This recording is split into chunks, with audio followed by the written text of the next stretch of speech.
میں افغانستان سے بھی کہنا چاہتا ہوں، میں پاکستان سے بھی کہنا چاہتا ہوں، افغانستان پاکستان کی لڑائی نہ پاکستان کے مفاد میں ہے نہ افغانستان کے مفاد میں ہے۔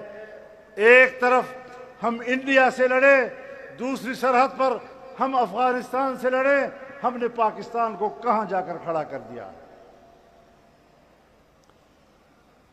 اور ہم جنگ بندی کے لیے کہہ رہے ہیں، صرف جنگ بندی کے لیے نہیں، زبان بندی کے لیے بھی کہہ رہے ہیں۔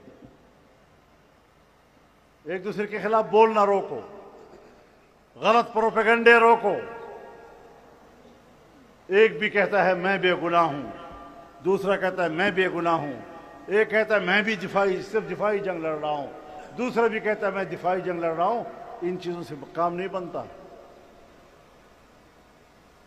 جمعیت علماء اسلام پہلے بھی کردار ادا کر چکی ہے، اور اس سفارتی کردار میں ہم نے کامیابیاں حاصل کی ہیں۔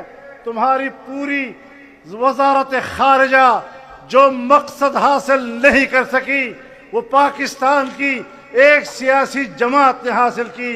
اور جب تم نے الیکشن میں دھاندلی کی اور جمعیت علماء اسلام اپوزیشن میں بیٹھی، بنی بنائی باتیں تمہارے ہاتھوں سے بگڑ گئی۔